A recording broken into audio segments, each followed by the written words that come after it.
Job hunting can be tough in the software testing field.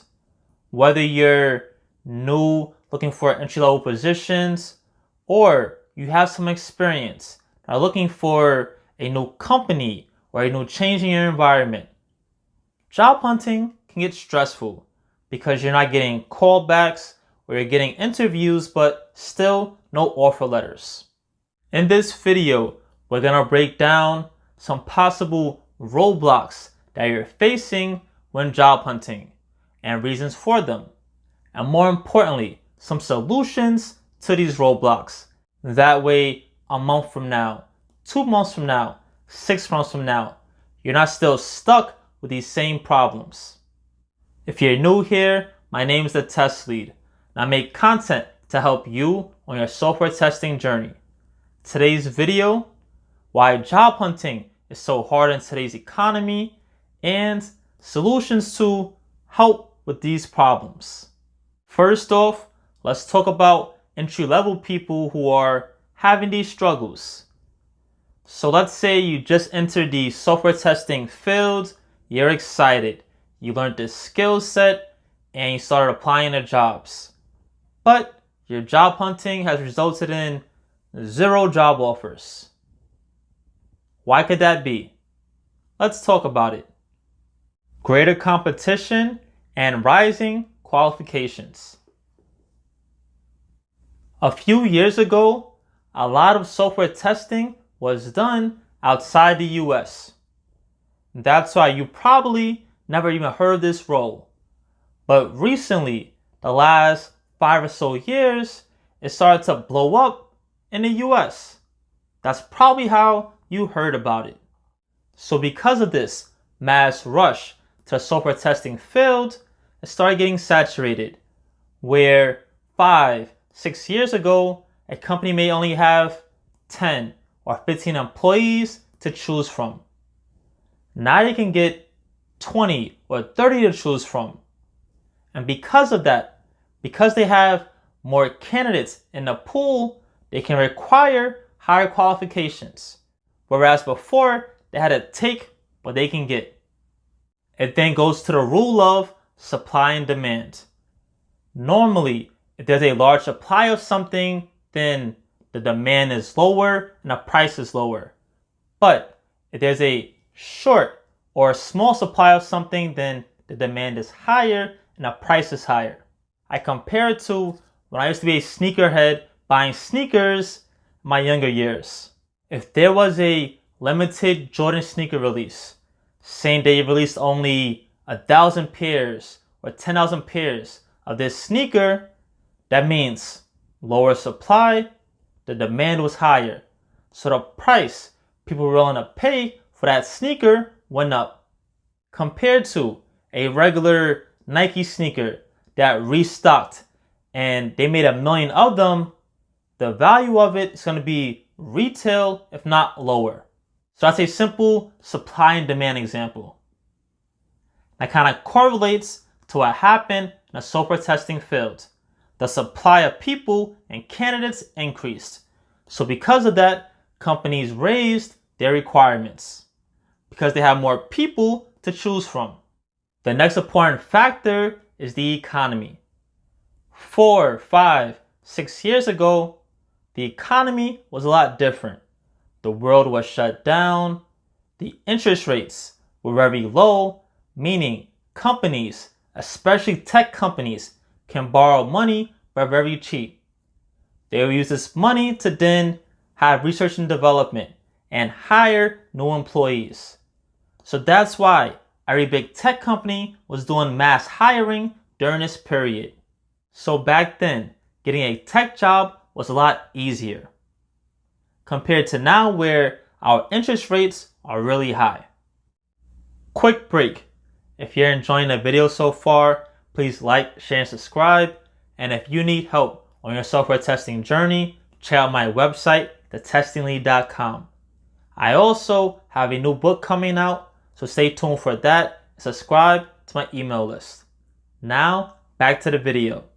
So that first part was mainly focused to entry-level people or people who are new to the field. Now let's talk about people who have experience, why they may be struggling to find a job. Everything I just said about entry-level people and their struggles also applies to veterans or people with experience.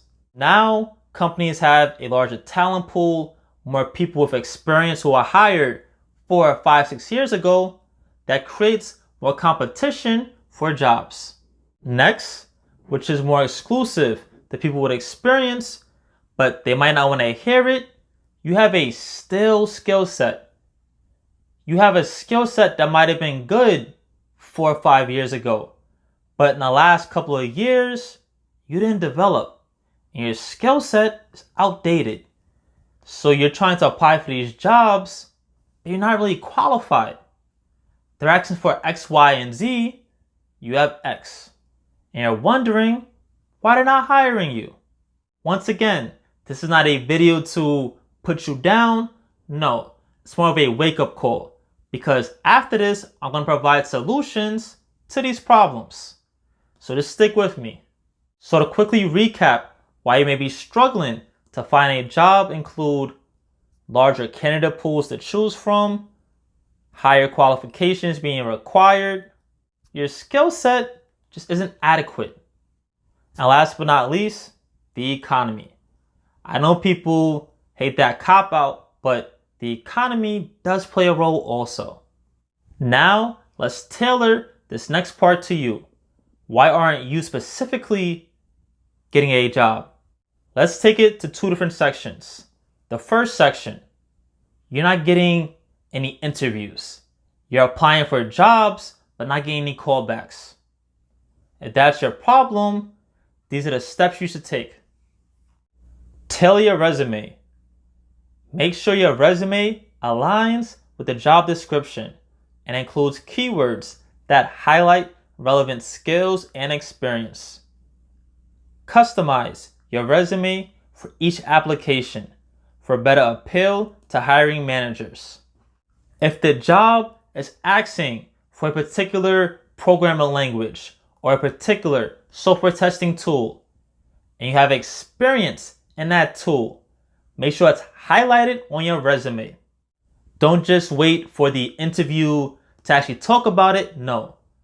A lot of these headhunters and recruiters do keyword searching. And if that keyword for that tool doesn't appear in your resume, they're not even going to consider your resume at all. And you just wasted an opportunity for yourself. So make sure when you read that job description that if they want X, Y, and Z, X, Y, and Z are listed on your resume. Piggybacking on that, my comment from earlier about still or outdated skill sets. If you see every job that you're applying to requiring certain tools or software that you're not familiar with, become familiar with it. You being an old dog that doesn't want to learn new tricks is only hurting yourself. If they want people with basic coding experience, go learn a code. You can learn that for free using YouTube or cheap using Udemy. If they want somebody with Jira or Postman experience, you can learn those for free. Become comfortable with it, do some projects with it, and then put it on your resume. Now you can more confidently apply for those jobs because now you're actually qualified. The problem is people think they can just do the bare minimum and get handed a job. Oh, I know how to write a test case. Why am I not getting hired? Well, a million other people also know how to write test cases. You have to try to separate yourself from the competition, and that takes putting in some extra work. Last but not least, if you're struggling to get interviews, leverage your network. Everybody should have a LinkedIn profile. Connect with people in the software testing space, people at previous jobs you worked at, family, everybody. Because honestly speaking, you may be 1 or 2 degrees from a job opportunity, but you need that point to make the connection. Every week, I see previous coworkers or recruiters that I've been in contact with posting about new job opportunities. But if I don't have a LinkedIn profile to see that opportunity for my connections, I'd be missing them. The next half is you're getting interviews, but you're not getting any offers. So you're going through 1, 2, 3 rounds of interviews, but at the end, you're either getting ghosted or not getting an offer. Enhance your technical skills.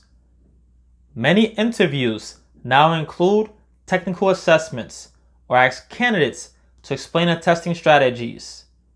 If you're struggling with the technical side, consider brushing up on areas like automation and API testing with tools like Postman. Next up, I want you to improve your communication skills. You can be the smartest person in the world, but if you can't communicate it to the person interviewing you, they'll never know. And you could do this by having mock interviews. Because it's one thing practicing by yourself, like I know this, I know that, but when the bright lights are on and being asked these questions, you don't want to freeze up and get nervous then. So practice. Have your parents, your siblings, your friends ask you questions in real time.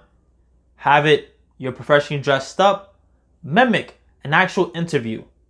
That way, when you get asked those same questions or similar questions in an interview, you can automatically give the answer instead of freezing, like start sweating and stuff. No. The more you practice, when game time comes, you'll perform as expected. So one last tip, if you're struggling to get a job in the software testing field, apply for adjacent roles, meaning similar roles in the fields. You may have to get your foot in the door that way. Then once you have those roles, you can either stick to those roles or transition back into the software testing space after.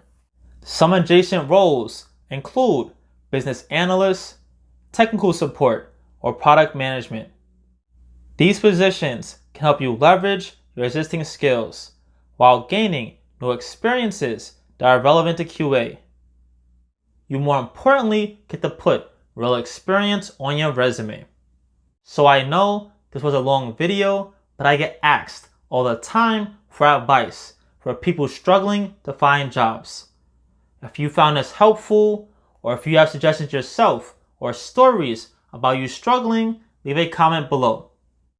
If you want to see a video about interview prep, watch this here. If you want the roadmap to software testing self-taught guide, go here. And the same thing for automation guide, go here.